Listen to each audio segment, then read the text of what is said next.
Welcome back to the Aptitude Lecture Series. This is Karthik. In this session, I would like to discuss about number systems. I hope you all know number system is one of the important topic in many competitive exams. We will be asked questions from the topic to test our quick problem solving skills. Let me start the class with the various number series, then the divisibility rules, then the different progressions. Okay, let's get started with the course. Okay, I have listed out the different numbers in the number system. Let me start with the natural numbers. The numbers are from 1 to infinity. Those are called natural numbers. If we include 0, that is called the whole numbers. If we include the negative numbers as well as the positive numbers, including the 0, then we call it as an integer. Rational numbers and irrational numbers combined together is called as real. What is rational and what is irrational? If a number can be written in the form of p by q, then we call it as rational, like 1 by 3 or 1 by 4. If a number cannot be written in the form of p by q, then that is called the irrational number. Okay, coming to the even number. If a number is perfectly divided by 2, then that number is called as even number. Those numbers are the numbers ends with 0, 2, 4, 6, 8. If a number is not perfectly divided by 2, then that is called odd. The numbers will end with 1, 3, 5, 7, 9. Coming to the prime number, if a number has only two factors, that is the number itself and 1, then the number is called as prime number. Those are 2, 3, 5, 7, 11, similar to that. Okay, let me start with the divisibility rules. Okay, let's start with the divisibility rules of numbers starting from 2 to 11. Coming to the 2, if a number ends with the 0, 2, 4, 6 or 8, if the unit digit of any number ends with these digits, then that number will be perfectly divisible by 2. Coming to the 3, let's take an example. If a number of the sum of the digits in a number is divisible by 3, then that number will be perfectly divisible by 3. I have taken an example of 780. What is the sum of the digits in that number? 7 plus 8 plus 0, right? 15. 15, it is perfectly divisible by 3, right? So the number 780 will be perfectly divisible by 3. Coming to the divisibility rule of 4. If the last two digits of a number is divisible by 4, then the total number will be divisible by 4. I am taking the same example of 780. 80, this will be perfectly divisible by 4, right? So the total number 780 would be divisible by 4. These are the divisibility rule of 2, 3, 4. If the unit digit of a number is divisible by 5, then the total number will be divisible by 5. Okay, that means if a unit digit is either 0 or 5, then the total number will be divisible by 5. Coming to the 6. 6 is 2, 3 is 6, right? That means if a number is divisible by 2 and as well as 3, then the total number will be divisible by 6. I am taking the same example of 780. In this case, the unit digit is 0. That means it is an even number. It will be divisible by 2. What is the sum of these numbers? 15. That is divisible by 3, right? That means it is divisible by 2 as well as 3. It will be divisible by 6. Now coming to the divisibility rule of 8, if the last 3 digits of a number is divisible by 8, then the total number will be divisible by 8. In this case 800, this is perfectly divisible by 8, right? So the total number will be divisible by 8. Coming to the divisibility rule of 9, if the sum of the digits in a number is divisible by 9, then the total number will be divisible by 9. I have taken an example of 784. What is the sum of the digits in the number? 7 plus 8 plus 4, right? This is 19.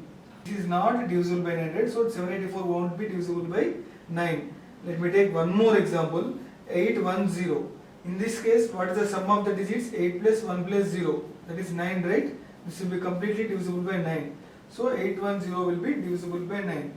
Coming to the divisibility rule of 10, if the unit digit of any number is 0, then the total number would be divisible by 10. Coming to the divisibility rule of 11, if the sum of the alternative digits of a number is equal or the difference between sum of the alternative numbers is divisible by 11, then the number would be divisible by 11. Let me take an example of 8415. What are the alternative digits in this number?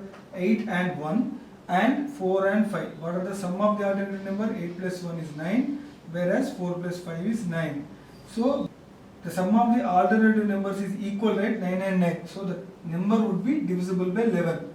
Similarly, if the number is like this, let me take an example of 9020. In this case, the sum of the alternative digits is 9 plus 2, that is 11, whereas the other alternative number sum is 0 plus 0, 0. In that case, 11 minus 0, that is 11, that is perfectly divisible by 11, right? So the total number would be divisible by 11. Okay, let's discuss about the divisibility rule of 7. In case of 7, it is little different. What we need to do is, let me take an example of 2, 3, 1. The procedure to find out whether the number is divisible by 7 or not is, we need to take the unit digit of the number and we need to double that digit. That means what we will get? 2, right? We need to subtract the double of the unit digit with the remaining number. That means 23 minus 2. If the remaining number is divisible by 7, that means 21 is divisible by 7, right? Then the total number would be divisible by 7. Let me recap that again. In the case of 7, what we need to do, we need to follow a procedure. We have to take the unit digit of the number and we need to double the number. What we are getting here? 2, right? We need to subtract the number with the remaining number. What is the remaining number? 23. After subtracting it, we will get the 21, right? If it is divisible by 7, the total number would be divisible by 7. This is the divisibility rule of 7. Let me take an example. We have given a number 7812m. We were asked to find the value of m. Find the value of m if it is divisible by 22. Okay? Let's solve this example by using the divisibility rules. If a number is divisible by 22, that means it has to be divisible by 11 and as well as 2. We know the divisibility rules of 11 and 2, right? 2 means the unit digit should be even number. In case of 11, the alternative sum should be equal or the difference should be divisible by 11. What are the alternative numbers? 7, 1 to m. What are the alternative numbers here? 7 plus 1 plus m should be equal with the other alternative numbers 8 plus 2. That means m plus 8 equal to 10, m equal to 2. Okay, if m equal to 2, we already know, right, it is divisible by 2 and it is also divisible by 11. So the value of m is 2. Similarly, we will be asked different questions in the divisibility rules. We need to just understand the question and solve using the divisibility rules. Let's go ahead and discuss the different propagation. Let me discuss about the progressions. What is progression? If the series of numbers are in a predictable pattern, then we call that sequence as the progression. I will discuss about the arithmetic and geometric progression. What is arithmetic progression? If the difference between any two consecutive numbers is same, then we call that sequence as arithmetic progression. Let me take an example: 2, 4, 6, 8 and so on. In this case, the difference between any two consecutive numbers is 2, right? Where is 4 minus 2 is 2, 6 minus 4 is 2. Then we call this sequence as arithmetic progression. In case of geometric progression, the ratio of any two consecutive numbers in the sequence is same, then we call that sequence as geometric progression. In this case, what is the ratio of two consecutive numbers? 4 by 2 equal to 8 by 4 equal to 16 by 8 is 2, right? So we will call this sequence as geometric progression. We may be asked to find out the nth digit of the sequence or sum of the numbers in that sequence. Let's discuss about how to find out the nth digit as well as the sum. In case of arithmetic progression, the nth digit, how we can find out? The formula is a plus n minus 1 into d. What is a here? This is the initial term. That means the first digit in the sequence. The n is the nth term, right? What is the nth term? That is n. Whereas d is the difference. Let's assume we need to find out the fifth digit in this sequence. In that case, what is the initial number in this sequence? 2 plus what we need to find out? Fifth digit. What is the difference between the any two consecutive numbers in the sequence is 4 minus 2 is 2. 2 plus 5 minus 1 is 4 into 2, that is 10. That means the fifth number is 10 in that sequence. Okay. Now how we can find out the sum of the numbers in the sequence? The formula to find out the sum is, let's assume sum as S is n by 2 into 2a plus n minus 1 into d. Let's take the same example. What is the n here? I am assuming the sum of the 5 numbers in this sequence.